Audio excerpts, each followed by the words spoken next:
Hare Krishna. Haribo. Welcome to Krishna Book Container 3, class number 2. We're picking up on the 57th chapter of the Krishna book with our dedicated in-person, online, and YouTube contingents. And we'll have a lot of sharing of reflections, but first we're going to have some kirtan.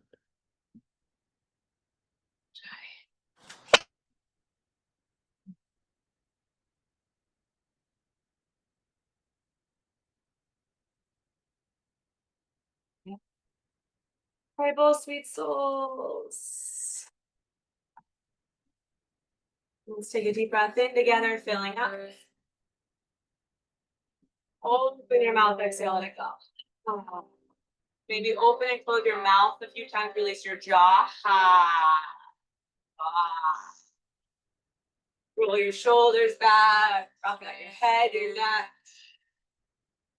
Shimmy, shimmy, shake until you come into a space of wakefulness, right? Upright posture, but also softening. Really call out to our teachers in gratitude for all of their mercy, their love, their compassion, their example, for being the lighthouse, right, through the darkness of ignorance. Go with this.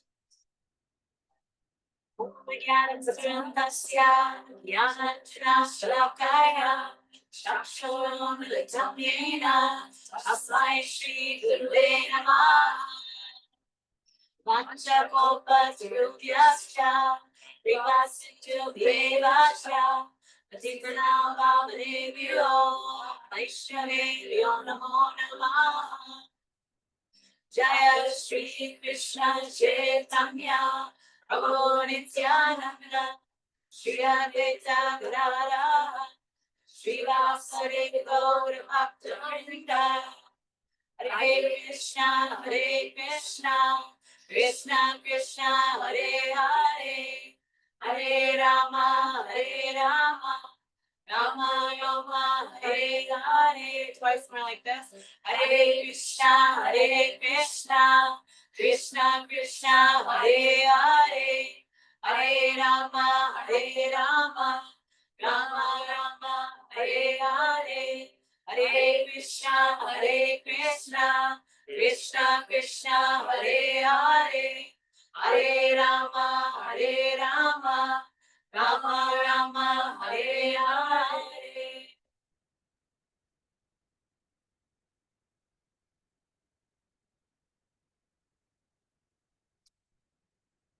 Hare Krishna, Hare Krishna, Krishna Krishna,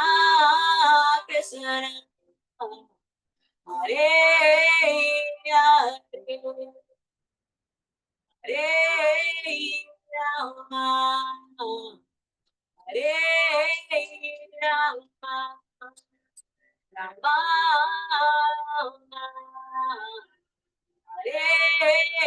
Hare. Oh, Hare Krishna,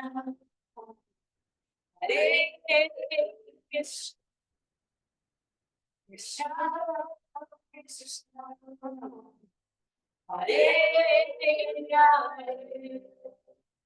Hare Rama, Hare Rama,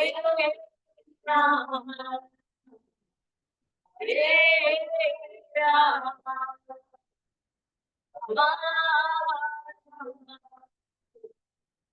Hare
All together. Hare Krishna. Hare Krishna. Krishna.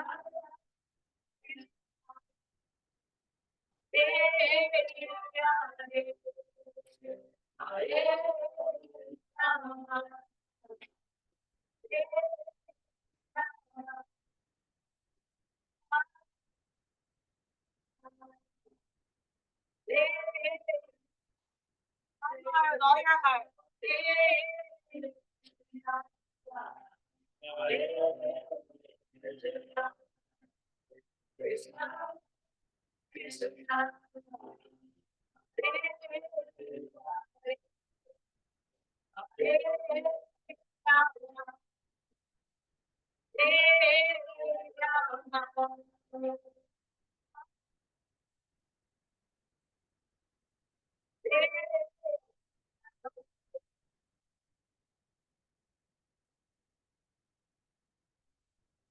Krishna Lord Chaitanya Mahaprabhu ki jai. Lord Nitai ki jai. Arnam Sen Kirtan ki jai. Krishna Bhagavan ki jai. Ram Bhakti Sangha and beyond ki jai. Shastra Study Group Goswami Pras ki jai. Hari Hari Bol.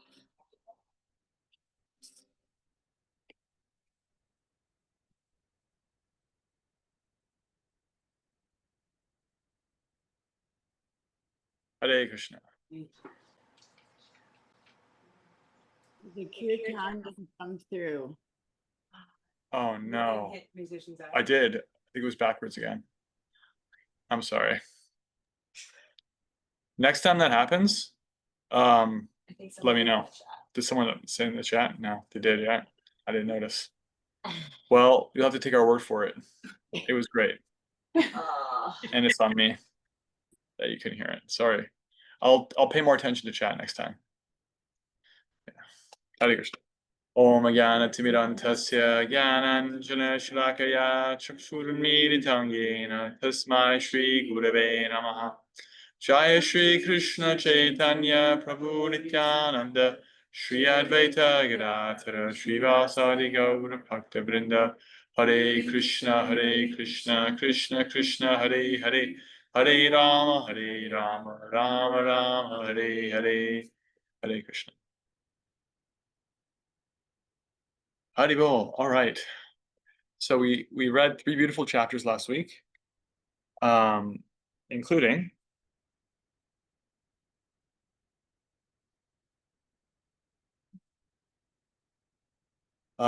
Krishna defeats all the princes and takes Rukmini home. And then Pradyumna is born to Krishna and Rukmini. And the story of the Syamantika jewel, which is kind of an epic. It's going to go on a little bit further. But we had some nice reflections. Tracy, do you want to share what you shared with us in the WhatsApp?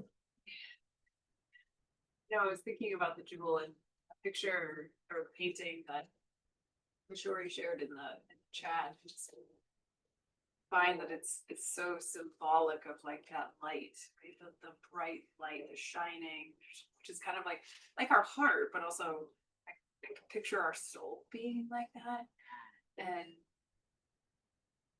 you know how easily we can be swayed by conditioning and illusion, and how easily we can get away from purification or being far fetched or far away from, you know, our source, we're part and parcel. We're all beautiful spirit souls, and we just have to remember. And I think it's just, I don't know, it's just very symbolic to me. Okay. What the jewel really actually means. Yeah, and I was appreciating how that reminded me of, like, you know, we see that we're going to see more, but we start to see like some of the trouble that happened when Sutraja didn't give the jewel in the first place because he had some, you know, personal motive. And it's this beautiful thing. It's very auspicious. It's very valuable. You pointed out like our own heart, right? But it's problematic if it's hidden away and kept disconnected from Krishna. It becomes like just a source of trouble. More on that to be continued. That's actually going to be showing up in today's reading. More reflections. Krishna steals Rukmini. The whole Pradyumna story, which is like a bit of a flash forward. So she has a son, and then he grows up, and then he's a beautiful young man. But yeah, there was that whole thing. He was found inside a fish. Any other reflections before we jump in?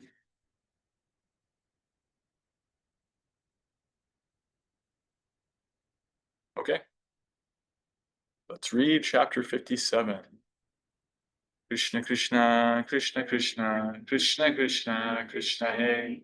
Krishna Krishna, Krishna Krishna, Krishna Krishna, Krishna Hey. Krishna Krishna, Krishna Krishna, Krishna Krishna, Rakshamam. Krishna Krishna, Krishna Krishna, Krishna Krishna, Pahimam. Rama Rakhiva, Rama Rakhiva, Rama Rakhiva, Rakshamam. Krishna Keshava, Krishna Keshava, Krishna Keshava, Pahimam. Jai Krishna Book. Chapter 57, the killing of Satrajit and Shatatanva. Can you say those names one more time? Satrajit and Shatatanva. After Akrura visited Hastinapur and reported the condition of the Pandavas to Krishna, there were further developments.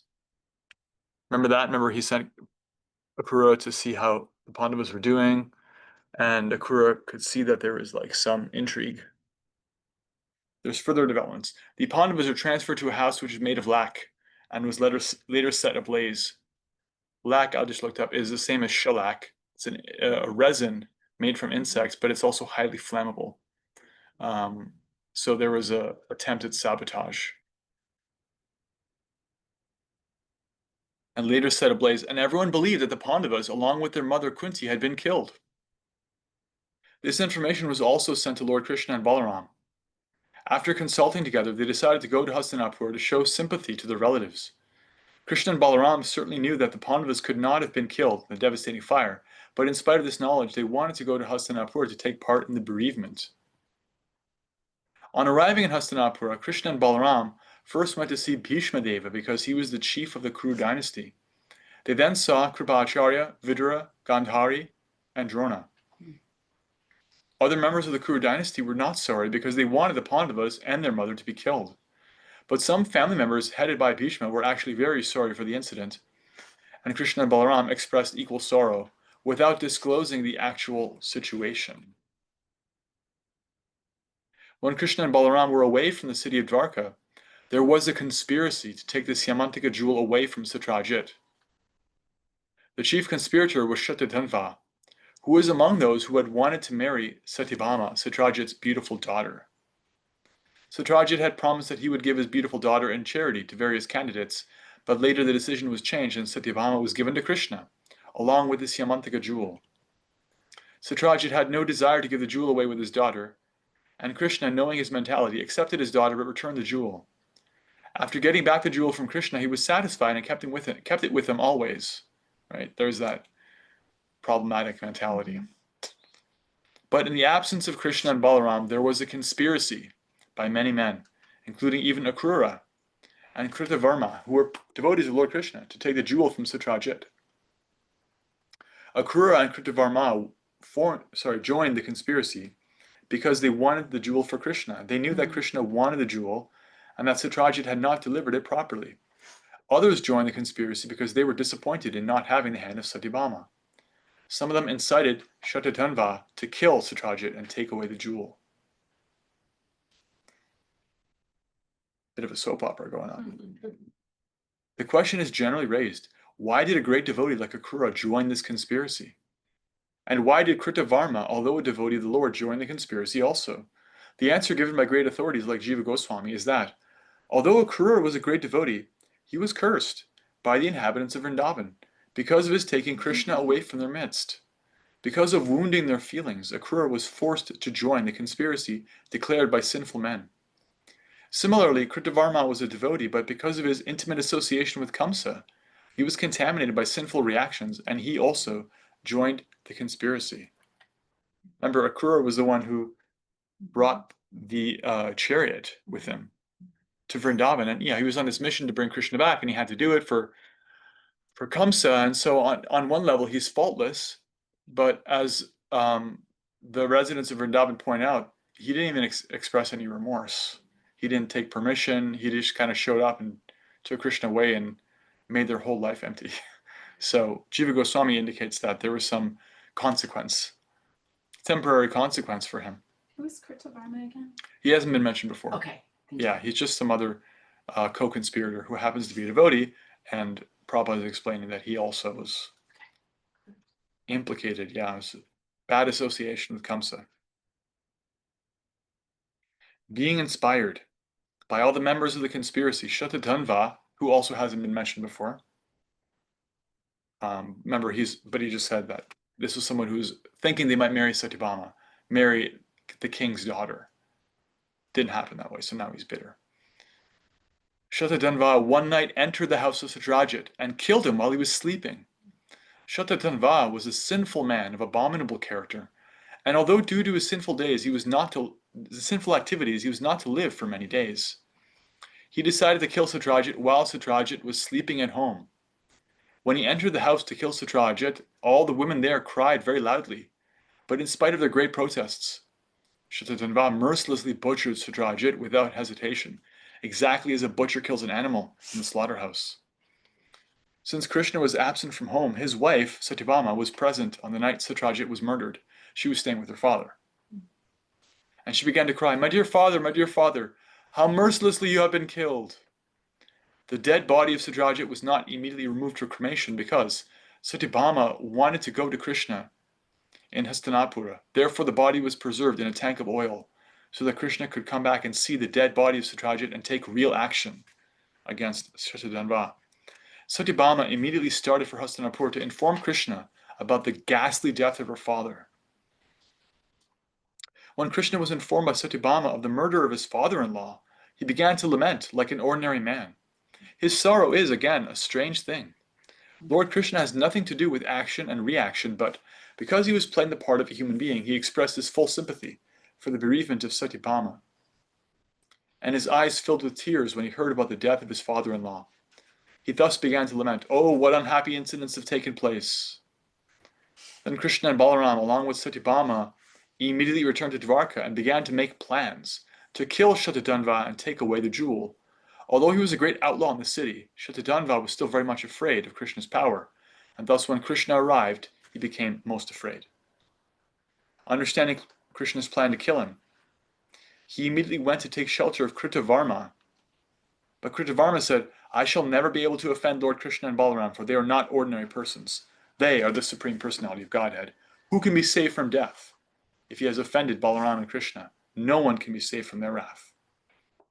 Kritavarma further said that Kamsa, although powerful and assisted by many demons, could not be saved from Krishna's wrath, and what to speak of Jarasandha, who had been defeated by Krishna 17 times, and each time had to return from the fighting in disappointment. When Shatatanva was refused help by Kritavarma, he went to Akrura and implored him to help, but Akrura also replied, "Balaram and Krishna are themselves the Supreme Personality of Godhead, and anyone who knows their unlimited strength would never dare offend them or fight with them." He further informed Shatatanva, "Krishna and Balaram are so powerful that simply by willing, they create, maintain, and dissolve the whole cosmic manifestation. Unfortunately, persons bewildered by the illusory energy cannot understand the strength of Krishna, although the whole cosmic manifestation is fully under his control." He cited as an example that Krishna, even at the age of 7 years, had lifted Govardhan Hill and had continued to hold up the mountain for 7 days, exactly as a child carries a small umbrella. Akrura plainly informed Shatatanva that he would always offer his most respectful obeisances to Krishna, the supersoul of everything created and the original cause of all causes. When Akrura also refused to give him shelter, Shatatanva decided to deliver the Syamantaka jewel into the hands of Akrura. Then, riding on a horse which could run at great speed and up to 400 miles at a stretch, he fled the city. When Krishna and Balaram were informed of the flight of Shatadhanva, they mounted their chariot, its flag marked by a picture of Garuda, and followed immediately. Krishna was particularly angry with Shatadhanva and wanted to kill him because he had killed Satyajit, a superior personality. Satyajit happened to be the father-in-law of Krishna, and is the injunction of Shastras that one who is Guru Druha, who has rebelled against a superior person, must be punished in proportion to the severity of the offense. Because Shatadhanva had killed his father-in-law, Krishna was determined to kill him by any means. Shatadhanva's horse became exhausted and died near a garden house in Mithila. Unable to take shelter of the horse, Shatadhanva began to run with great speed. In order to be fair to Shatadhanva, Krishna and Balaram also left their chariot and began to follow Shatadhanva on foot. While Shatadhanva and Krishna were running, Krishna took his disc and cut off Shatadhanva's head. After Shatadhanva was killed, Krishna searched through his clothing for the Samantika jewel, but he could not find it. He then returned to Balaram and said, "We have killed this person uselessly, for the jewel is not to be found on his body." Sri Balaram suggested the jewel might have been kept in the custody of another man in Dvarka, so you'd better return and search it out. Sri Balaram expressed his desire to remain in Mithila city for some days, because he enjoyed an intimate friendship with the king. Therefore, Krishna returned to Dvarka and Balaram entered the city of Mithila. When the king of Mithila saw the arrival of Sri Balaram in his city, he was most pleased and received the Lord with great honor and hospitality. He gave many valuable presents to Balaramji in order to seek his pleasure. At this time, Sri Balaram lived in the city for several years as the honored guest of the king of Mithila, Janaka Maharaj. During this time, Duryodhana, the eldest son of Dhritarashtra, took the opportunity to come to Balaram and learn from him the art of fighting with a club. After killing Shatadhanva, Krishna returned to Dvarka, and in order to please his wife Satyabhama, he informed her of the death of Shatadhanva, the killer of her father. But he also informed her that the jewel had not been found in his possession. Then, according to religious principles, Krishna, along with Satyabhama, performed ceremonies in honor of his departed father-in-law. In those ceremonies, all the friends and relatives of the family joined together. Akrura and Kritavarma were prominent members in the conspiracy to kill Satyajit, having incited Shatadhanva to kill him. So when they heard of the death of Shatadhanva at Krishna's hand, and when they also heard that Krishna had returned to Dvarka, they both immediately left the city. The citizens of Dvarka felt themselves threatened with pestilence and natural disturbances due to the absence of Akrura from the city. This was a kind of superstition because while Lord Krishna was present there could not be any pestilence, famine, or natural disturbances.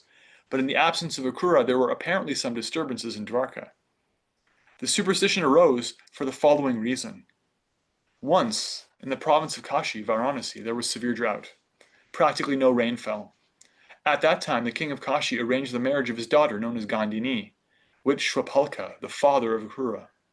This was done by the king of Kashi on the advice of an astrologer, and actually it so happened that, after the marriage of the king's daughter with Shwapalka, there was sufficient rainfall in the province. Due to the supernatural power of Shwapalka, his son Akrura was considered equally powerful.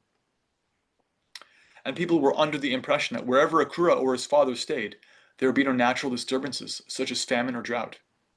Notice the influence of superstition or gossip, or not exactly like a scientific conclusion. That kingdom is considered happy, where there is no famine, pestilence, or excessive heat and cold, and where people are happy mentally, spiritually, and physically. As soon as there was some disturbance in Dvarka, people considered the cause to be the absence of an auspicious personality in the city. Thus, there was a rumor that because of the absence of Akrura, inauspicious things were happening. After the departure of Akrura, some of the elderly residents of the city also began to perceive inauspicious signs due to the absence of the Samantika jewel. When Lord Sri Krishna heard these rumors spread by the people, he decided to summon Akrura from the kingdom of Kashi. Akrura was Krishna's uncle. Therefore, when he came back to Dvarka, Lord Krishna first of all gave him a welcome befitting a superior person. Krishna is the super soul in everyone and knows everything going on in everyone's heart. He knew everything that had happened in connection with Akrura's conspiracy with Shatadhanva. Therefore, he smilingly began to speak to Akrura. Addressing him as the chief among munificent men, Krishna said, "My dear uncle, it is already known to me that the Samantika jewel was left by Shatadhanva with you.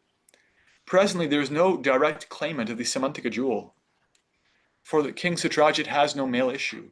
His daughter Satyabhama is not very eager for this jewel, yet her expected son, as the grandson of Satrajit, would, after performing the regulative principles of inheritance, be the legal claimant of the jewel.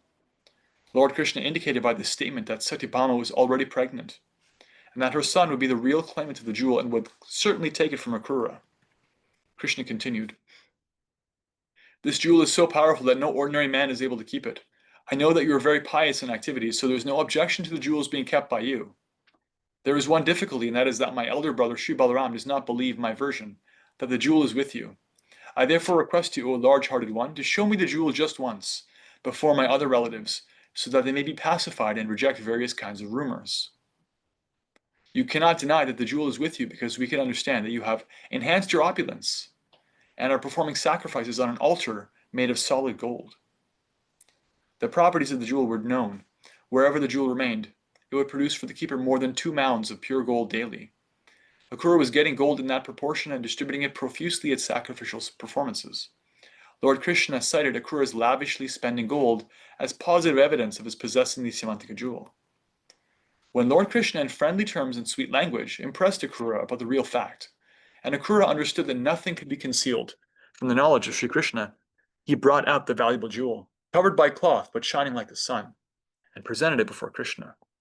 Lord Krishna took the Samantika jewel in his hand and showed it to all his relatives and friends present, and then returned the jewel to Akrura in their presence so that they would know that the jewel was actually being kept by Akrura in Dvarka city.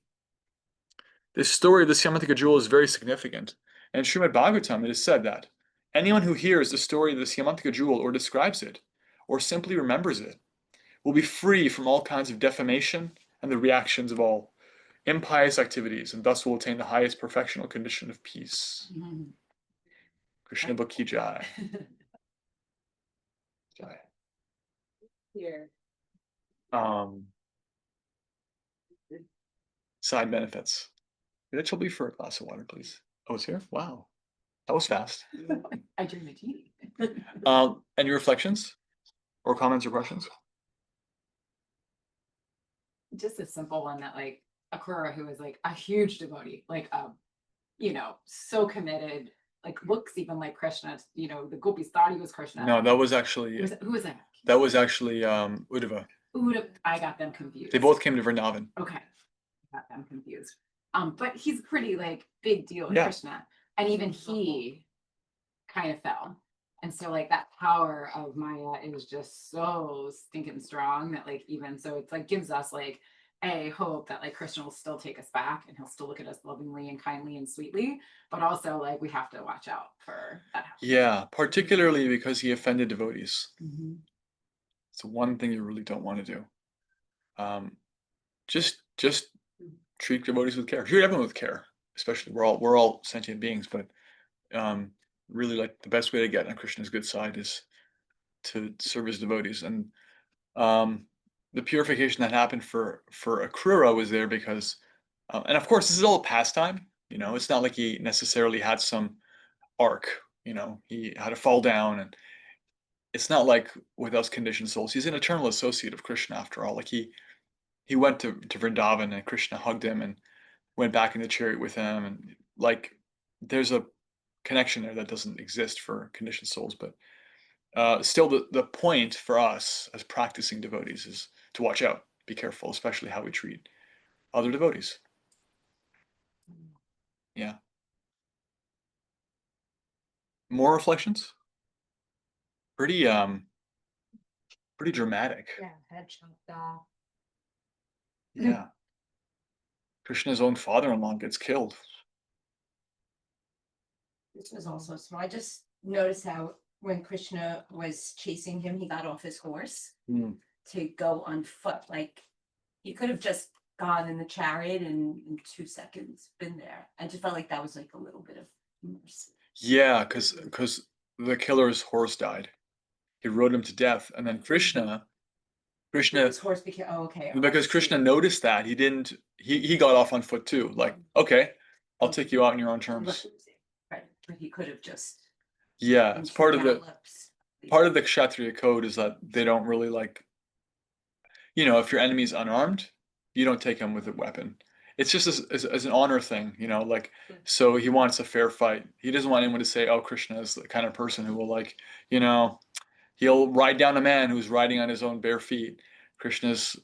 He's demonstrating this warrior mentality. Okay, fine. Your horse died. We'll put our horse aside. We don't need it. Even We'll if catch it's up to you on something so foot. horrific, Yeah, he did. and he catches up to him on foot. Of course, he does kill him with the Sudarshana disc, special privilege and special mercy. More reflections before we go on? This next chapter is pretty cool, I think. There's a lot going on, so you'll probably have more reflections here. Chapter 58, 5 queens married by Krishna. As mentioned in the last chapter, there was a great rumor that the 5 Pandava brothers, along with their mother, Kunti, had died, according to the plan of the sons of Dhritarashtra, in a fire accident in the house of Lac in which they were living. But then the 5 brothers were detected at the marriage ceremony of Draupadi, so another rumor spread that the Pandavas and their mother were not dead. It was a rumor, but actually it was so. They returned to the capital city, Hastinapur, and people saw them face to face. When this news was carried to Krishna and Balaram, Krishna wanted to see them personally, and he went to Hastinapur. This time Krishna visited Hastinapur in state as a royal prince, accompanied by his commander-in-chief, Yuyudhana, and by many other soldiers. He had not actually been invited to visit the city, yet he went to see the Pandavas out of his affection for his great devotees. He visited the Pandavas without warning, and all of them got up from their respective seats as soon as they saw him. Krishna is called Mukunda, because as soon as one comes in constant touch with Krishna or sees him in full Krishna consciousness, one immediately becomes freed from all material anxieties. Mukunda. Mukunda is the same root as mukti, liberation. Not only that, but one is immediately blessed with all spiritual bliss. Receiving Krishna, the Pandavas were enlivened, just as if awakened from unconsciousness or loss of life. When a man is lying unconscious, his senses and different parts of his body are inactive. But when he regains his consciousness, the senses immediately become active. Similarly, the Pandavas received Krishna as if they had just regained their consciousness, and so they were very much enlivened.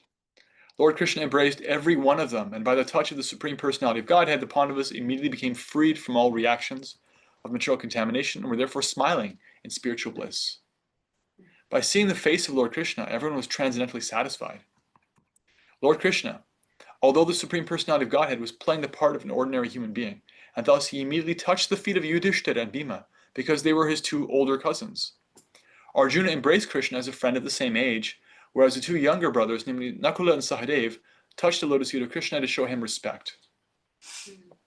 After an exchange of greetings according to the social etiquette, befitting the position of the Pandavas and Lord Krishna, Krishna was offered an exalted seat. So notice that even though he's God, he's always a member of the pastimes, as a member of the household. You know, he operates within the social order, especially in this part of the pastimes. He's not in Vrindavan breaking all the rules and just doing whatever he feels like. You know, he's very he's much more ordered and law-abiding here, because we need that. Yeah. When he was comfortably seated, the newly married Draupadi, young and very beautiful in her natural feminine gracefulness, came before Lord Krishna to offer her respectful greetings. The Yadavas who accompanied Krishna to Hastinapur were also very respectfully received. Specifically, Satyaki, or Yuyudhana, was also offered a nice seat. In this way, when everyone else was properly seated, the 5 brothers took their seats near Lord Krishna. After meeting with the 5 brothers, Lord Krishna personally went to visit Srimati Kunti Devi, the mother of the Pandavas, who was also Krishna's paternal aunt. In offering his respects to his aunt, Krishna also touched her feet. Kunti Devi's eyes became wet, and in great love, she feelingly embraced Lord Krishna. She then inquired from him about the well-being of her paternal family members, her brother Vasudeva, Krishna's father, his wives, and other members of the family. Similarly, Krishna also inquired from his aunt about the welfare of the Pandava family. Although Kunti Devi was related to Krishna by family ties, she knew immediately after meeting him that he is the Supreme Personality of Godhead. She remembered the past calamities of her life and how by the grace of Krishna she and her sons, the Pandavas, had been saved. She knew perfectly well that without Krishna's grace, no one could have saved them from the fire, quote-unquote, accident, designed by the sons of Dhritarashtra.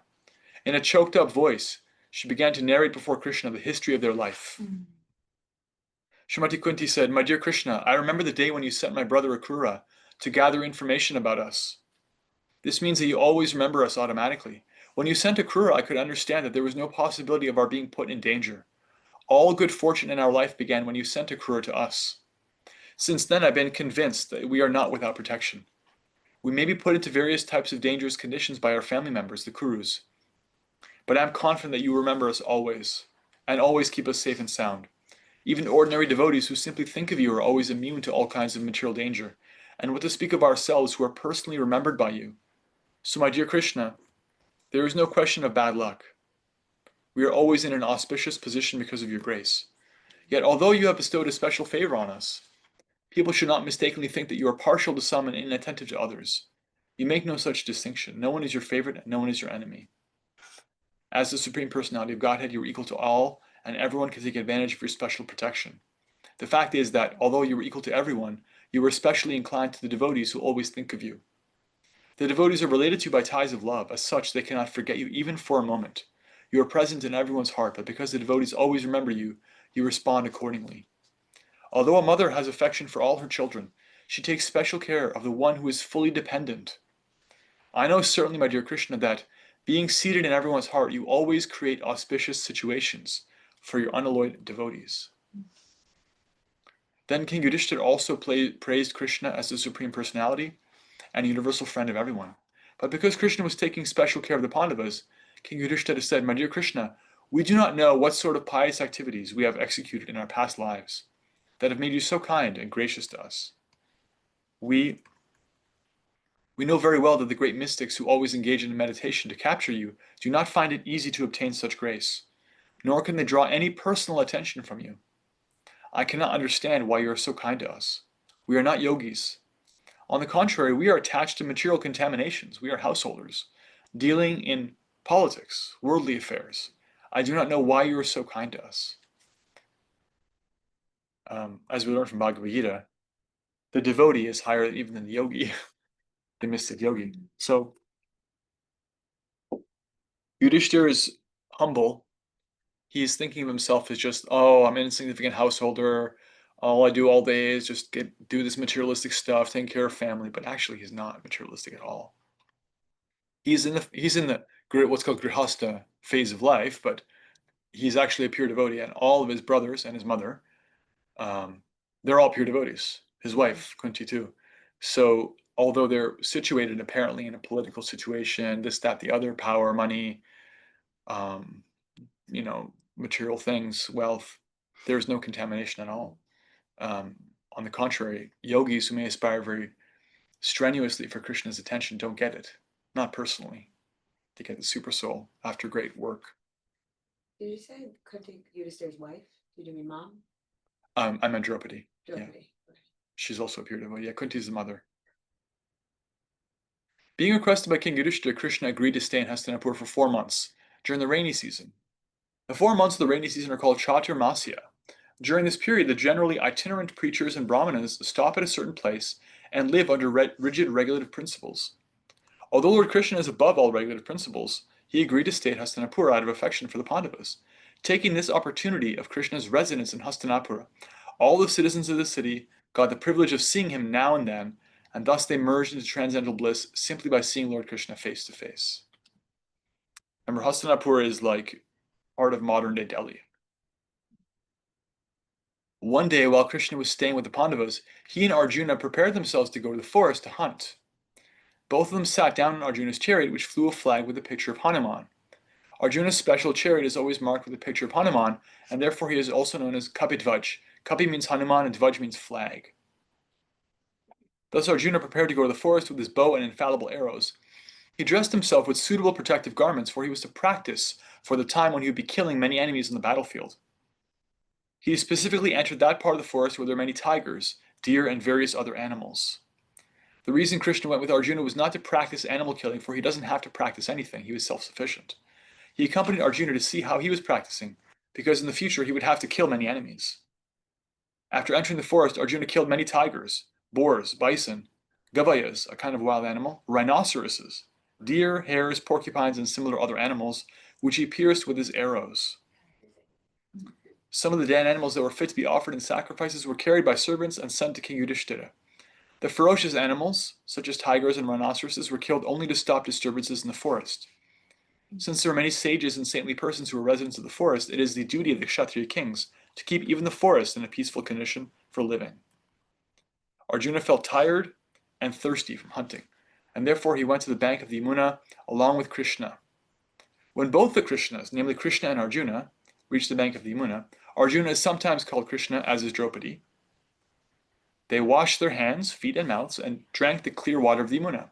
While resting and drinking water, they saw a beautiful girl of marriageable age, walking alone on the bank of the Yamuna. Krishna asked his friend Arjuna to go forward and ask the girl who she was.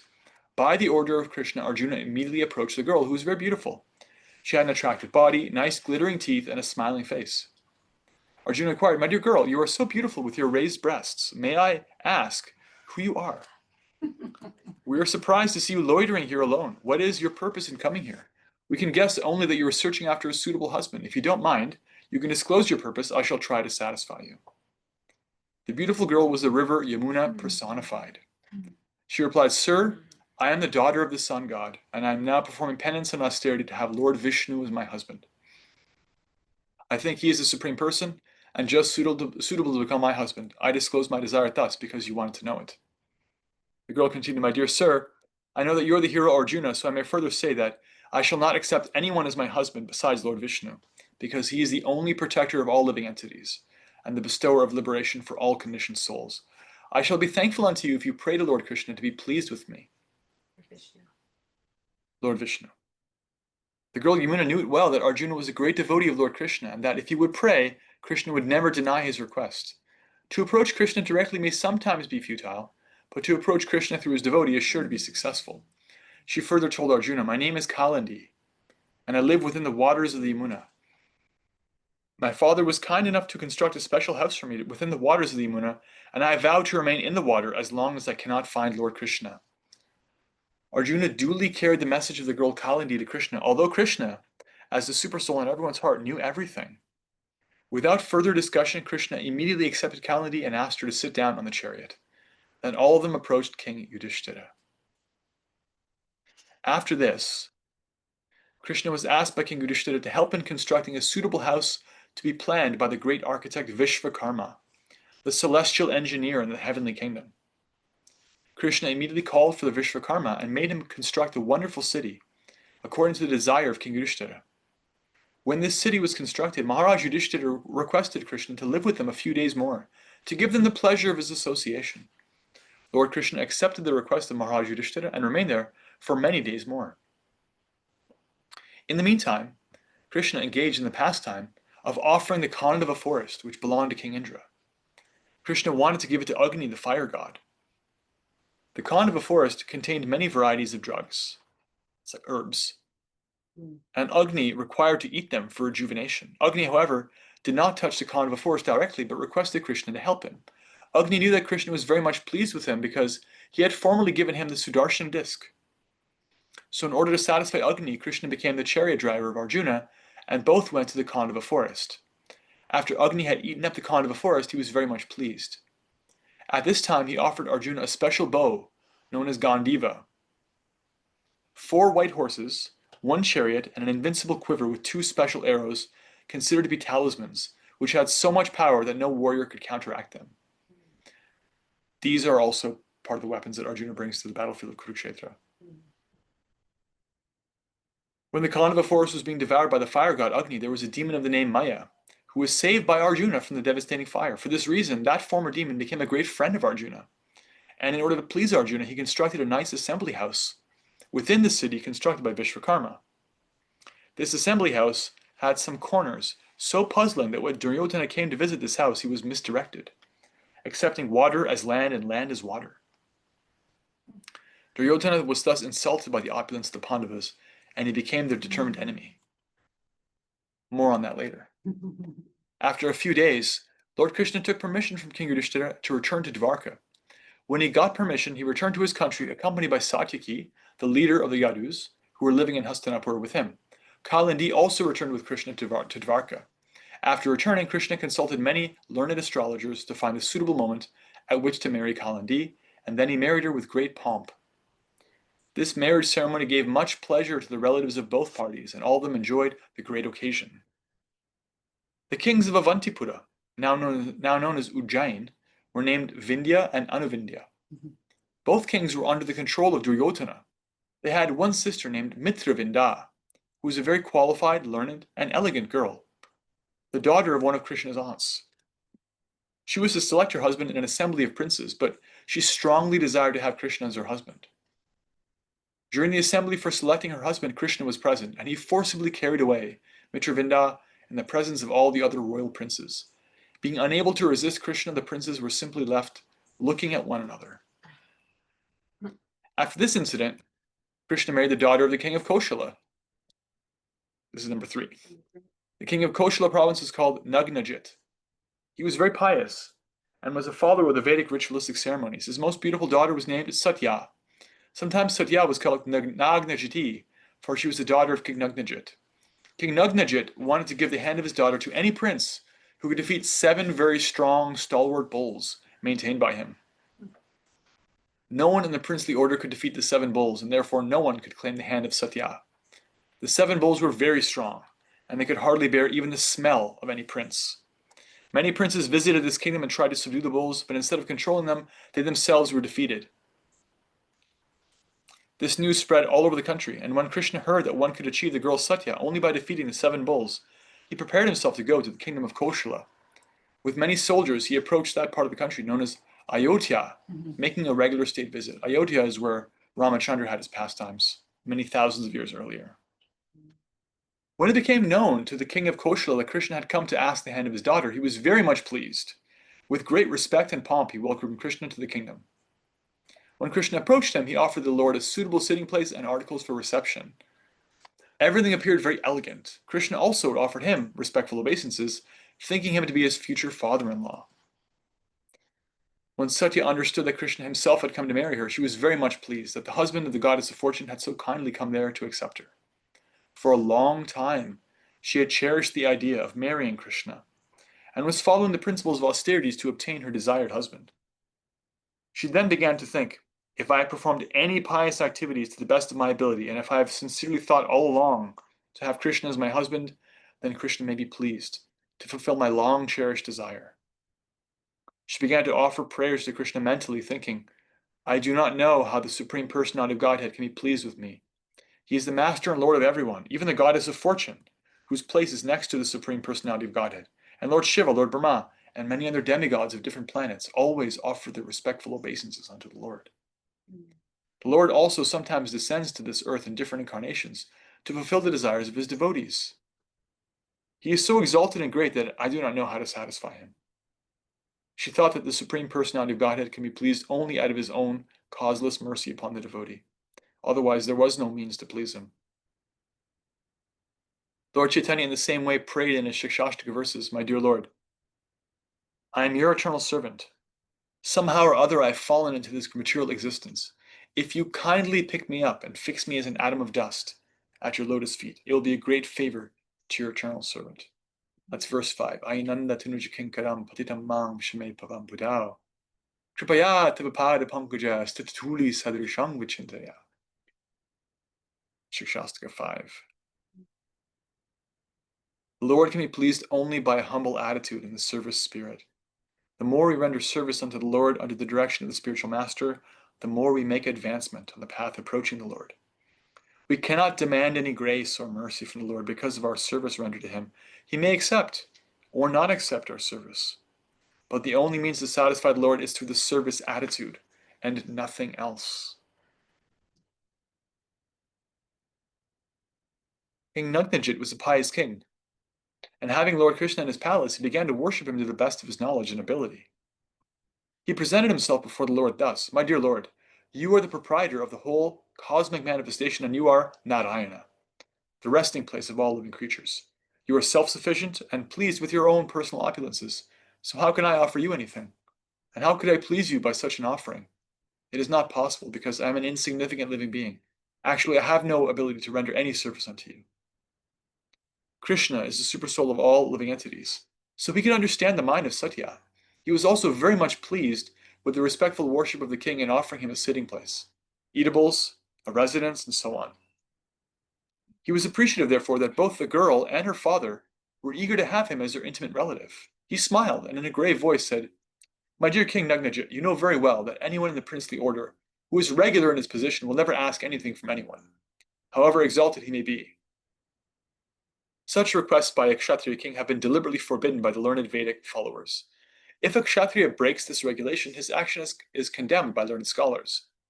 But in spite of this rigid regulative principle, I am asking you for the hand of your beautiful daughter, just to establish our relationship in return for your great reception of me. You may also be pleased to be informed that in our family tradition there is no scope for our offering anything in exchange for accepting your daughter. We cannot pay you any price you may impose for delivering her." In other words, Krishna wanted the hand of Satya from the king without fulfilling the condition of defeating the 7 bulls. After hearing the statement of Lord Krishna, King Nugnajit said, "My dear Lord, you are the reservoir of all pleasure, all opulences, and all qualities. The goddess of fortune, Lakshmiji, always lives on your chest. Under these circumstances, who can be a better husband for my daughter? Both my daughter and I have always prayed for this opportunity. You are the chief of the Yadu dynasty.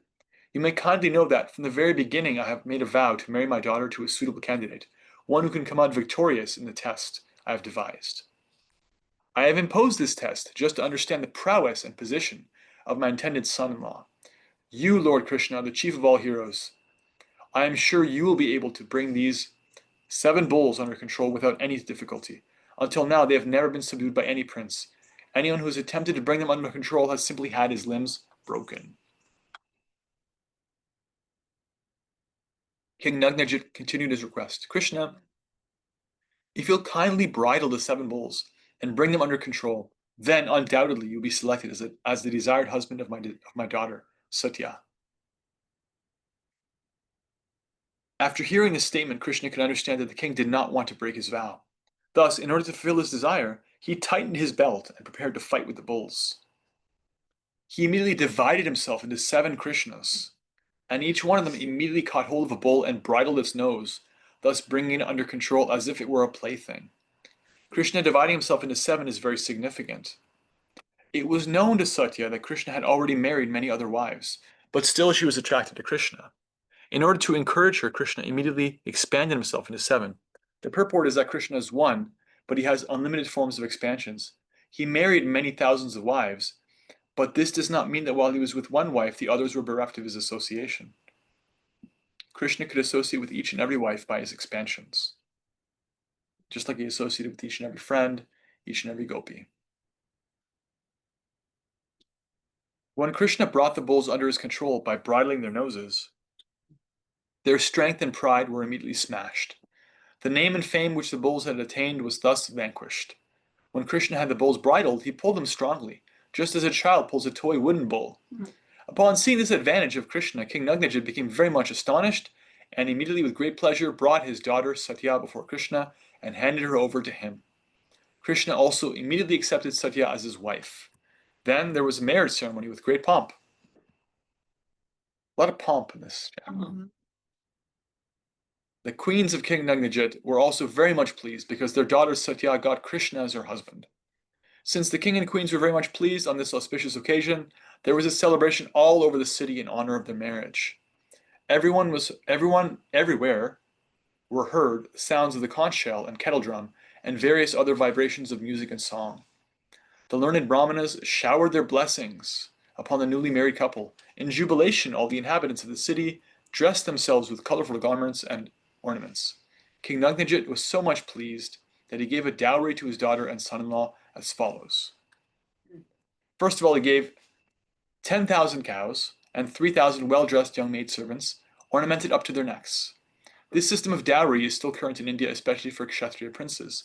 When a Kshatriya prince is married, at least a dozen maidservants of similar age are given along with the bride. After giving the cows and maidservants, the king enriched the dowry by giving 9,000 elephants and 100 times more chariots than elephants. This means that he gave 900,000 chariots. And he gave 100 times more horses than chariots, or 90 million horses.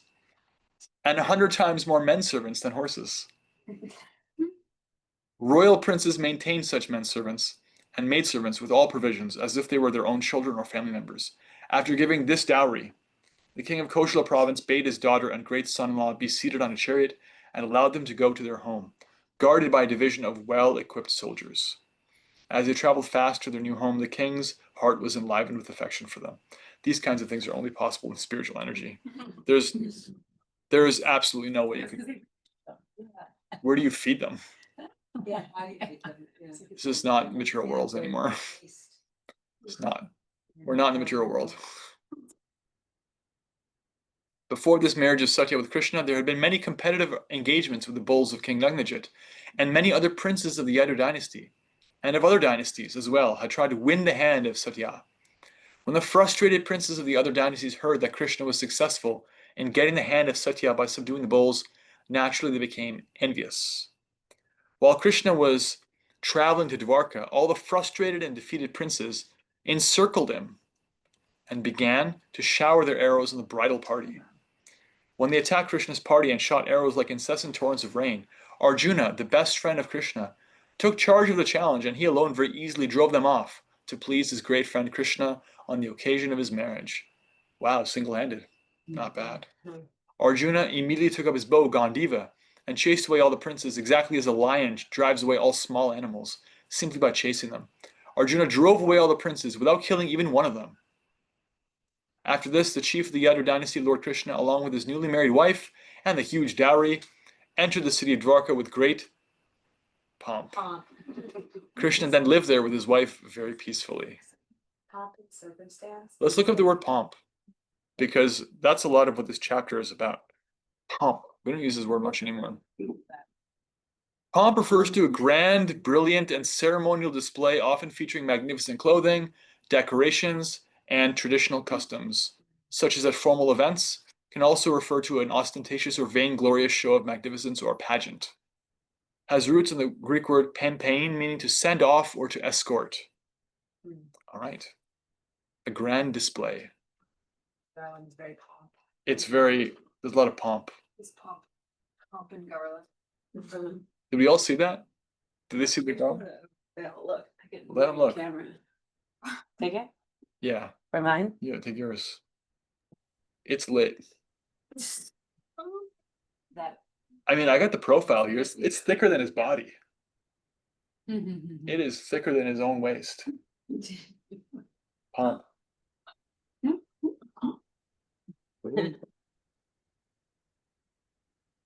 Lit. Krishna then lived there with his wife very peacefully. Besides Kunti Devi, Krishna had another paternal aunt. Her name was Shrutakirti, and she was married and lived in Kekaya province. She had a daughter whose name was Bhadra. Bhadra wanted to marry Krishna. Number 4. And her brother handed her over to him unconditionally. Well, she had a good brother. Not like Rukmini. Yeah, what's his name? Rukmini? Rukmi. Yeah, he wasn't along with the program. Dig it down. Krishna accepted her as his bona fide wife. Thereafter, Krishna married a daughter of the king of Madras province. Her name was Lakshmana, and she had all good qualities. That makes 5. She was also forcibly married by Krishna, who took her in the same way that Garuda snatched the jar of nectar from the hands of the demigods. Krishna kidnapped this girl in the presence of many other princes in the assembly of her Svayamvara. The Svayamvara is a ceremony in which the bride can select her own husband from an assembly of many princes. The description of Krishna's marriage with the 5 girls mentioned in this chapter is not sufficient. He had many other thousands of wives besides them. Krishna accepted the other thousands of wives after killing a demon named Bhaumasura. All these thousands of girls were held captive in the palace of Bhaumasura, and Krishna released them and married them. Krishna Book Ki Jai. All right. Question. Yeah. I'm trying to find it back and earlier on in this chapter on 435 for anyone holding the book that has the purple cover. Says when both the Krishnas, namely Krishna and Arjuna, reach the bank of the Yamuna, Arjuna is sometimes called Krishna, as is Draupadi. Sometimes they call Arjuna and Draupadi Krishna. Out of respect to have that nickname. I don't know more about that. Okay. Would that be like how, because they're related, they're cousins, he's also God? Is it kind of like calling each other queen or king? You know what I mean? Like calling your friend, oh, you're such a queen. It's like, oh, you're so. I wouldn't speculate Okay. an answer. I'm curious about that. Google can say things, but the problem is there's a lot of like, it's not like authoritative sources. So I wouldn't just Google it either. Yeah. Even AI is just less of the better, but you have to ask devotees. Like even these Wikipedia entries and stuff are not written by devotees. Yeah. So I don't know. We can ask, but it's something from the Mahabharata. I think Draupadi's technically is Krishna, the feminine form, long A. But why they were given that nickname, couldn't tell you. Got me. Thanks. They're very close. Mm-hmm. Draupadi and Arjuna are very close to Krishna. Right. More reflections or questions? There's something. This is Srimati Draupadi was so devoted to Krishna that she herself was called Krishna, which is the feminine form of the name. Krishna, long A, right? Yeah. And Arjuna also called Krishna because of his devotion to the Lord. Similarly, the devotees of the modern Krishna conscious movement are often called the Krishnas. So it appears that the custom of addressing Krishna's devotees by his name has a long history. That's from the Good source. BBC report. Yeah. There you go. The report of Text 5, Chapter 58. 1058.5. Well, there it is. Allison crushed it. Just learn. So there you go. Bullseye. Bingo. Thank you. The Krishnas. There go the Krishnas. Yeah. Love that. Thank you. If you're ever at Starbucks getting yourself a decaf and they ask you what your name is, you can just say Krishna. He does it all the time. He gives Krishna. I don't go to Starbucks. At place, he'll say, Krishna. I'm like, Just to say Krishna. And then you get them to say it. You get them to say it. Because it's their job, they got to. Krishna? Why, yes, he is. Yeah. So we're the Krishnas. Yeah. So there you go. They're so exalted in their devotion, they were sometimes called Krishna. And they're very special. Wow. More reflections? We established this at our last class, that the demons, we went through the rule list. So That are in our books. Yeah. Yeah, that was in Vrindavan. So a lot of romance, a lot of chivalry, dashing, princely behavior, some fighting. Mhm. A lot of young women who are like, not going to settle for anybody but Krishna. There was also a theme that came up a couple times about, when Yudhisthira was speaking and referencing how the Bhagavad, he didn't reference this, but you did, but how the Bhagavad Gita teaches us that the devotee is higher than the mystic yogi. Then there was to approach Krishna through his devotee will always bring success. There was don't offend other devotees. There was a lot of little teachings in there around in this chapter around The importance of the devotee. importance of the devotees. Yeah, when Kalindi wanted to marry Krishna, she asked Arjuna to recommend her. Yeah. Yeah. Yeah. Thank you. Mhm. Very true. That's I our have whole a question. Oh, Yeah. I'm sorry to interrupt. I didn't mean to interrupt. I thought you finished. I'm done. So I'm still trying to wrap my brain around all this. I understand that Krishna can manifest himself, 1,000 times to marry 1,000 wives. But, and this is probably way too, in the material world here, but those 1,000 wives know about each other. Like, that's what I'm just having, a hard time understanding it. Yeah, they do. Because Krishna is able to actually fully satisfy all of them. This is Krishna we're talking about. This is not some guy. This is why polygamy is not allowed. One reason. Only Krishna can do something like this. Yeah, they all knew. They knew who he was, and they were surrendered to him. Krishna is actually the husband of every living entity. He's their maintainer. He's the independent center. He gives support and shelter to everybody. So Yeah. In I fact, guess, there's some chapters coming up where they like will talk to each other. They're all very close, generally. I guess the spirit of my question was, I get that Krishna can do anything that like he wants to do. But I guess there's an aspect of anybody that could get that close to Krishna to be his wife also has to be operating in a spiritual plane as well. Like, because Well, what I was thinking is materially women would like, that would never work on a material plane. You know, all these, you know, that Yeah. many women being married to somebody. But as you point I- out, like they would never be in the story. Such materialistic Right. persons would never qualify themselves to have such a close relationship with Krishna in the first place. Okay. That makes Yeah, sense. All right, we because talked it through. Thank you. somebody who's in the level of their ego, yeah, they don't make the cut. Even like, there's the example of what Ram's dad has 2 wives, and that doesn't go well. Yeah, and Rama's Leela, But they're not Krishna, you know, they're not God. Rama himself made a vow of only ever having one wife. Uh-huh. Partly because the overarching mood of Ramachandra's appearance is to give support to Dharma. Yeah.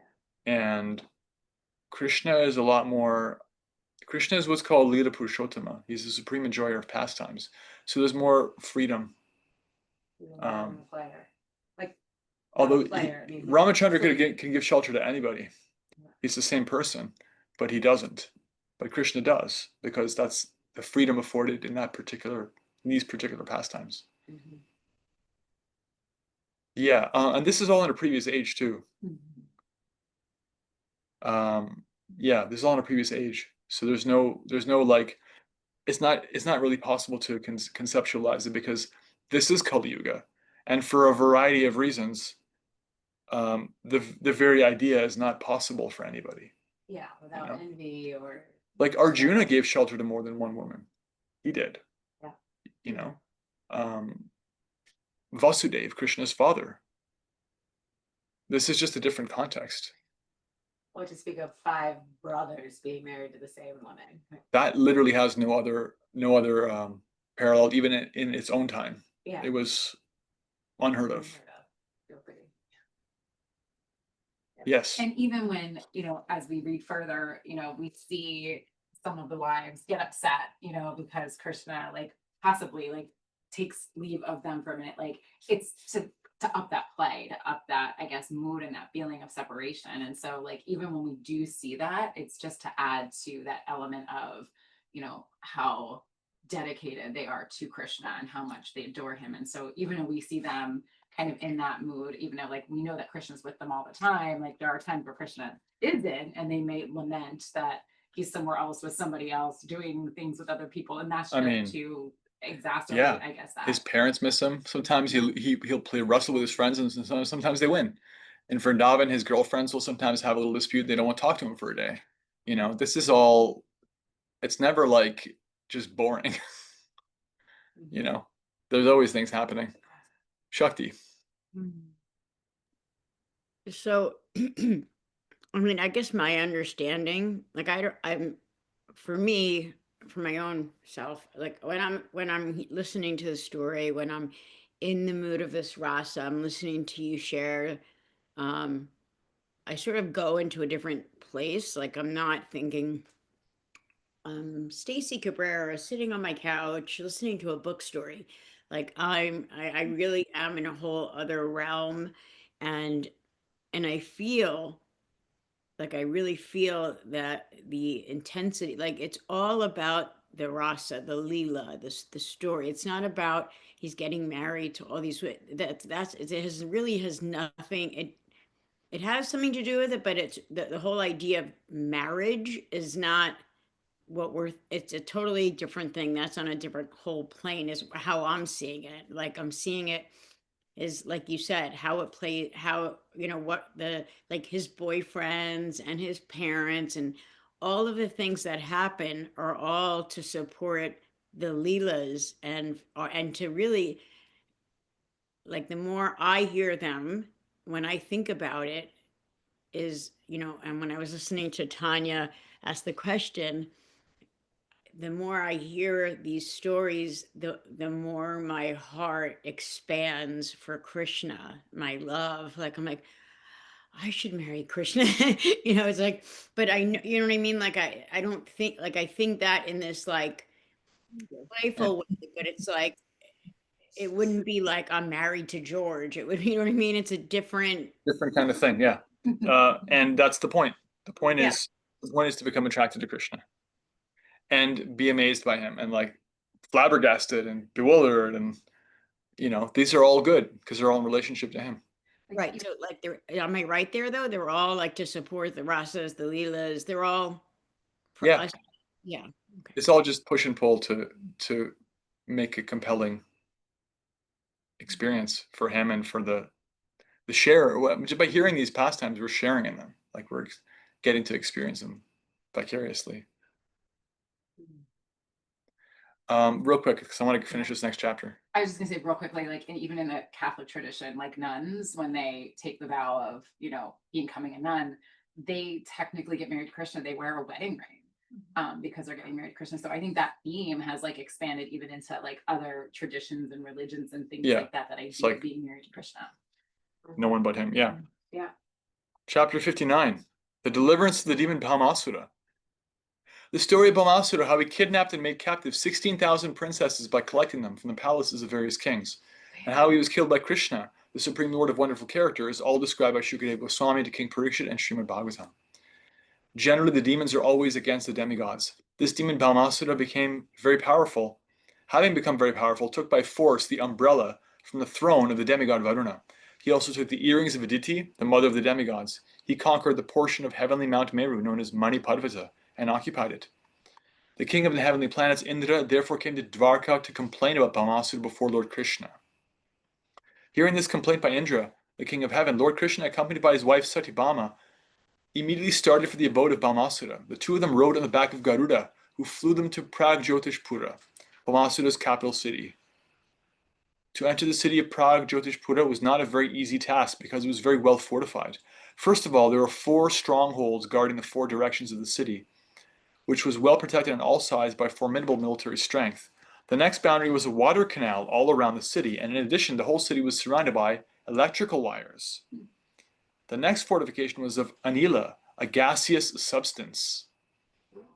Wow, chemical warfare. After this, there was a network of barbed wire constructed by a demon of the name Muda. The city appeared well protected even in terms of today's scientific advancements. When Krishna arrived, he broke all the strongholds to pieces by the strokes of his club and scattered the military strength here and there by the constant onslaught of his arrows. With his celebrated Sudarshana Chakra, he counteracted the electrified boundary, annihilated the canals of water and the gaseous boundary, and cut to pieces the electrified network fabricated by the demon Muda. By the vibration of his conch shell, he broke the hearts of the great fighters and also broke the fighting machines that were there. Similarly, he broke the walls around the city with his invincible club. The vibration of Lord Krishna's conch shell sounded like a thunderbolt at the time of the dissolution of the whole cosmic manifestation. The demon Muda heard the vibration of the conch shell, awakened from his sleep, and came out to see what had happened. He had 5 heads and had long been living within the water. The Muda demon was as brilliant as the sun at the time of the dissolution of the cosmos, and his temper was like blazing fire. The effulgence of his body was so dazzling that he was difficult to see with open eyes. When he came out, he first took out his trident and rushed the Supreme Personality of Godhead. The demon Muda in his onslaught was like a big snake attacking Garuda. His angry mood was very severe, and he appeared ready to devour the 3 worlds. First of all, he attacked the carrier of Krishna, Garuda, by whirling and then throwing his trident. And through his 5 mouths, he vibrated sounds like the roaring of a lion. These roaring vibrations spread all over the atmosphere until they extended all over the world and into outer space, up and down and out to the 10 directions, rumbling throughout the entire universe. Lord Krishna saw that the trident of the Muda demon was rushing toward his carrier, Garuda. Immediately, by a trick of his hand, he took 2 arrows and threw them toward the trident, cutting it to pieces. Simultaneously, using many arrows, he pierced the mouths of the demon Muda. When the Muda demon saw himself outmaneuvered by the Supreme Personality of Godhead, he immediately began to strike the Lord in great anger with his club. The Lord Krishna with his own club broke the club of Mura to pieces before it could reach him. The demon, bereft of his weapon, decided to attack Krishna with his strong arms, but Krishna, with the aid of his Sudarshana chakra, immediately separated the demon's 5 heads from his body. The demon then fell into the water, just as the peak of a mountain falls into the ocean after being struck by the thunderbolt of Indra. This demon Mura had 7 sons called Tamra, Antariksha, Shravana, Vibhavasu, Vasu, Napasvan, and Aruna. All of them became puffed up and vengeful because of the death of their father. And to retaliate, they prepared in great anger to fight with Krishna. They equipped themselves with the necessary weapons and situated Pita, another demon, to act as commander in the battle. By the order of Bhamasura, all of them combinedly attacked Krishna. When they came before Lord Krishna, they began to shower him with many kinds of weapons like swords, clubs, lances, arrows, and tridents. But they did not know that the strength of the Supreme Personality of Godhead is unlimited and invincible. Krishna with his arrows cut all the weapons of the men of Bhamasura into pieces, like grains. Krishna then threw his weapons, and Bhamasura's commander-in-chief Pita, along with his assistants, fell down. Their military dress cut off, and their heads, legs, arms, and thighs severed. All of them were sent to the superintendent of death, Yamaraj. Bhamasura, who was also known as Narakasura, happened to be the son of the earth personified. When he saw that all his soldiers, commanders, and fighters had been killed on the battlefield by the stroke of the weapons of the personality of Godhead, he became exceedingly angry at the Lord. He then came out of the city with a great number of elephants who had all been born and brought up on the seashore. All of them were highly intoxicated. When they came out, they saw that Lord Krishna and his wife were beautifully situated high in outer space, just like a blackish cloud about the sun, glittering with the light of electricity. The demon Bhamasura immediately released a weapon called Shatakni, by which he could kill hundreds of warriors with one stroke. And all his assistants simultaneously threw their respective weapons at the Supreme Personality of Godhead. Lord Krishna counteracted all these weapons by releasing his feathered arrows.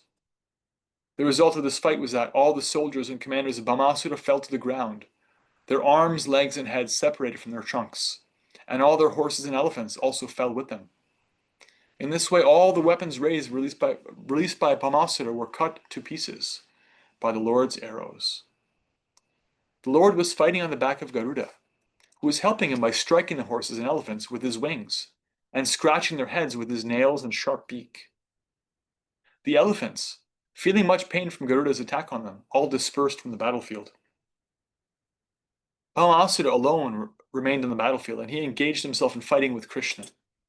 He saw that Krishna's carrier, Garuda, had caused great disturbance to his soldiers and elephants, and in great anger he struck Garuda with all his strength, which defied the strength of a thunderbolt.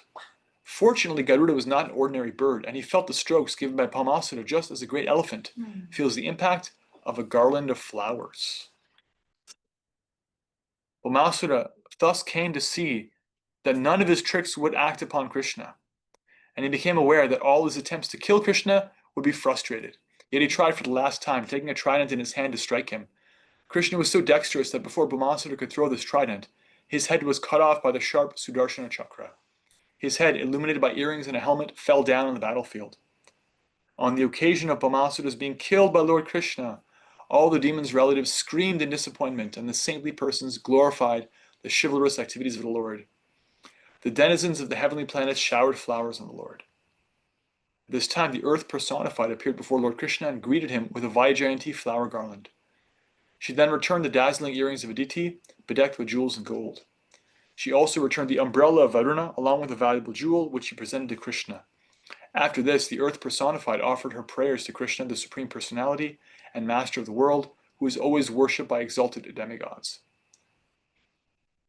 She fell down on obeisances and in great devotional ecstasy began to speak. Let me offer my respectful obeisances unto the Lord, who is always present with 4 symbols, his conch shell, disc, lotus, and club, and who is the Lord of all demigods. Please accept my respectful obeisances unto you, my dear Lord. You are the Supersoul, and to satisfy the aspirations of your devotees, you descend to the earth in various transcendental incarnations, which are just appropriate to the devotee's worshipful desire. Please accept my respectful obeisances.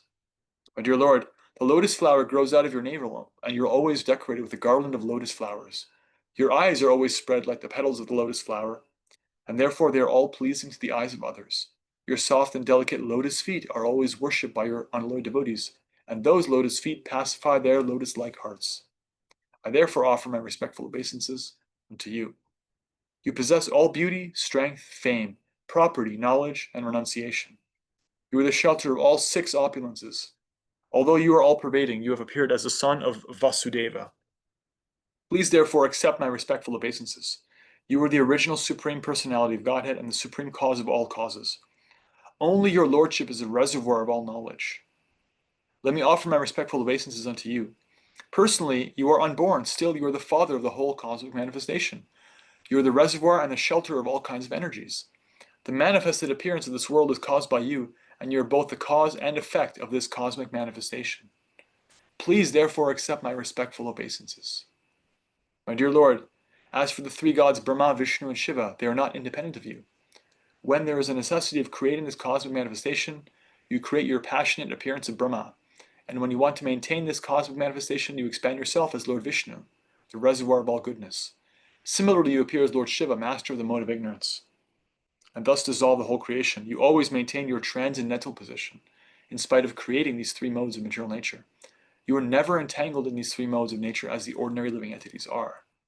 Actually, my Lord, you are the material nature.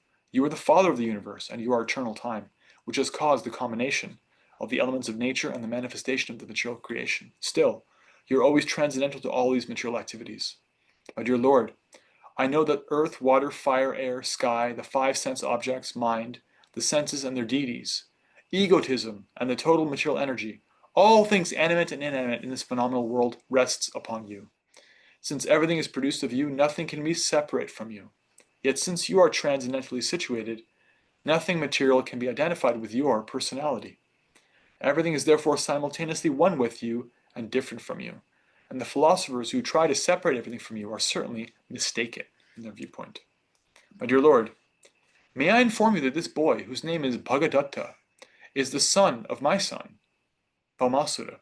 He has been very much affected by the ghastly situation created by the death of his father, and has become very much confused and afraid. I have therefore brought him to surrender unto your lotus feet. I request your lordship to give shelter to this boy and bless him with your lotus feet. I bring him to you so that he may be relieved of the reactions of all the sinful activities of his father. After Lord Krishna had heard all the prayers of Mother Earth, he immediately assured her of immunity from all fearful situations. He said to Bhagadatta, "Don't be afraid." Then he entered the palace of Bhaumasura, which was equipped with all kinds of opulences. In the palace of Bhaumasura, Lord Krishna saw 16,100 young princesses who had been kidnapped and held captive there. When the princesses saw the Supreme Personality of Godhead, Krishna, enter the palace, they immediately became captivated by the beauty of the Lord and prayed for his causeless mercy. Within their minds, they decided to accept Lord Krishna as their husband without hesitation. Each one of them prayed to Providence that Krishna might become her husband. Sincerely and seriously, they offered their hearts to the lotus feet of Krishna with an unalloyed devotional attitude. As the supersoul in everyone's heart, Krishna could understand their uncontaminated desire, and he agreed to accept them as his wives. Thus he arranged for suitable garments and ornaments for them, and each of them seated on a palanquin was dispatched to Dvarka city. Krishna also collected unlimited wealth from the palace, a treasure of chariots, horses, jewels, and so on. He took from the palace 50 white elephants, each with 4 tusks, and all of them were dispatched to Dvarka. After this incident, Lord Krishna and Satyabhama entered Amaravati, the capital city of the heavenly planets, and they immediately entered the palace of King Indra and his wife Shachi Devi, who welcomed them. Krishna then presented Indra with the earrings of Aditi. When Krishna and Satyabhama were returning from the capital city of Indra, Satyabhama remembered Krishna's promise to give her a parijata tree. Taking the opportunity of having come to the heavenly kingdom, she uprooted a parijata tree and placed it on the back of Garuda. Once Narada had taken a parijata flower and presented it to Krishna's senior wife, Sri Rukmini Devi. On account of this, Satyabhama had developed an inferiority complex. She also wanted such a flower from Krishna. Krishna could understand the competitive womanly nature of his co-wives, and he had smiled. He had immediately asked Satyabhama, "Why are you asking for only one flower? I would like to give you a whole tree of parijata flowers." Actually, Krishna had purposely taken his wife Satyabhama with him, so that he could collect the parijata with her own hand. But the denizens of the heavenly planet, including Indra, were very irritated. Without their permission, Satyabhama had uprooted a parijata tree, which is not to be found on the earth planet. Indra, along with other demigods, offered opposition to Krishna and Satyabhama for taking away the tree. But in order to please his favorite wife, Satyabhama, Krishna became determined and adamant. So there was a fight between the demigods and Krishna. As usual, Krishna came out victorious, and he triumphantly brought the parijata tree chosen by his wife to this earth planet, Dvarka. After this, the tree was installed in the palace garden of Satyabhama. On account of this extraordinary tree, the garden house of Satyabhama became extraordinarily beautiful. As the parijata tree came down to the earthly planet, the fragrance of its flowers also came down, and the celestial drones migrated to this earth in search of their fragrance and honey. King Indra's behavior toward Krishna was not very much appreciated by great sages like Shukadeva Goswami. Out of his causeless mercy, Krishna had gone to the heavenly kingdom, Amaravati, to present King Indra with his mother's earrings, which had been lost to Bhamasura, and Indra had been very glad to receive them. But when a parijata tree from the heavenly kingdom was taken by Krishna, Indra had fought with him. This was self-interest on the part of Indra.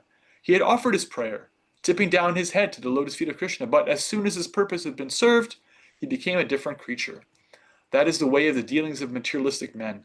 Materialistic men are always interested in their own profit. For this purpose, they can offer any kind of respect to anyone, but when their personal interest is over, they are no longer friends. This selfish nature is found not only among the richer class of men on this planet, but even in personalities like Indra and other demigods. Too much wealth makes a man selfish. A selfish man is not prepared to take to Krishna consciousness and is condemned by great devotees like Shukadeva Goswami. In other words, possession of too many worldly riches is a disqualification for advancement in Krishna consciousness. After defeating Indra, Krishna arranged to marry the 16,100 girls brought from the custody of Bhamasura. By expanding himself into 16,100 forms, he simultaneously married them all in different palaces at the same auspicious moment. He thus established the truth that Krishna and no one else is the Supreme Personality of Godhead. There is nothing impossible for Krishna, the Supreme Personality of Godhead. He is all-powerful, omnipresent, and imperishable, and so there is nothing wonderful in this pastime. All the palaces of the more than 16,000 queens of Krishna were filled with suitable gardens, furniture, and other paraphernalia, to which there is no parallel in this world. There is no exaggeration in this story from Srimad Bhagavatam. The queens of Krishna were all expansions of the goddess of fortune, Lakshmiji. Krishna lived with them in different palaces, and he treated them exactly the same way an ordinary man treats his wife. That's also part of the answer to Tanya's question. These are expansions of Lakshmi, expansions of Radharani, right? They're eternally his consorts. They're not like materialistic. We should always remember that the Supreme Personality of Godhead, Krishna, was playing exactly like a human being. Although he showed his extraordinary opulences by simultaneously marrying more than 16,000 wives in more than 16,000 palaces, he behaved with them just like an ordinary man, and he strictly followed the relationship between husband and wife required in ordinary homes. Therefore, it is very difficult to understand the characteristics of the Supreme Brahman, the personality of Godhead. Even demigods like Brahma are unable to probe into the transcendental pastimes of the Lord. The wives of Krishna were so fortunate that they got the Supreme Personality of Godhead as their husband, although their husband's personality was unknown, even to Brahma and the other demigods. In their dealings as husband and wife, Krishna and his queens would smile, talk, joke, embrace, and so on, and their conjugal relationship ever increasingly developed. In this way, Krishna and the queens enjoyed transcendental happiness in their household life. Although each and every queen had thousands of maidservants engaged for her service, the queens were all personally attentive to serving Krishna. Each one of them used to receive Krishna personally when he entered the palace. They engaged in seating him on a nice couch, worshipping him with all kinds of paraphernalia, washing his lotus feet with Ganges water, offering him betel nuts, and massaging his legs. In this way, they gave him relief from the fatigue he felt after being away from home. They fanned him nicely, offered him fragrant essential floral oil, decorated him with flower garlands, dressed his hair, asked him to lie down to take his rest, bathed him personally, and fed him palatable dishes.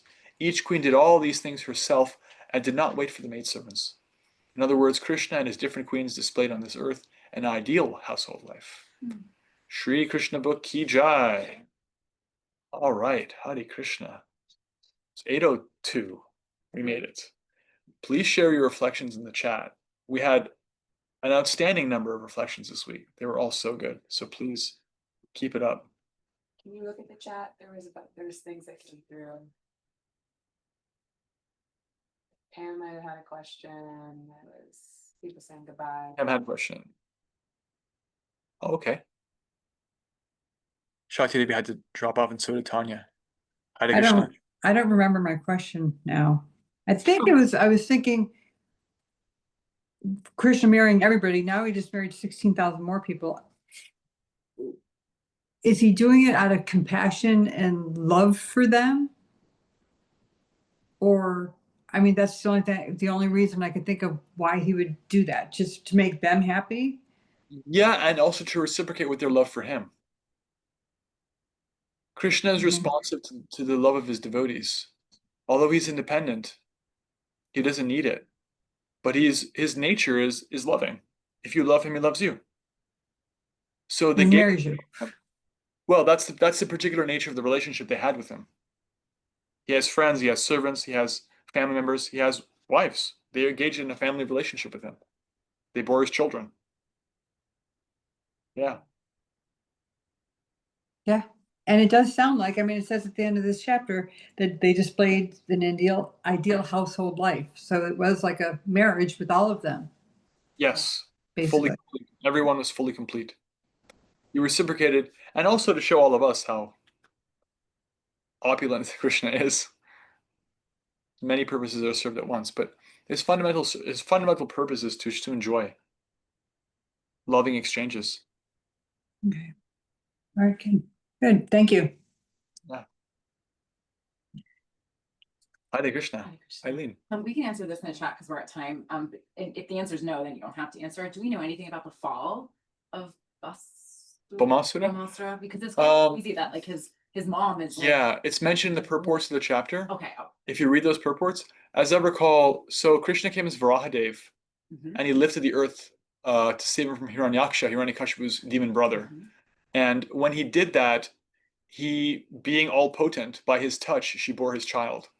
And by bad association, that child became inimical, as I recall. So even Krishna's own son shows the power of association.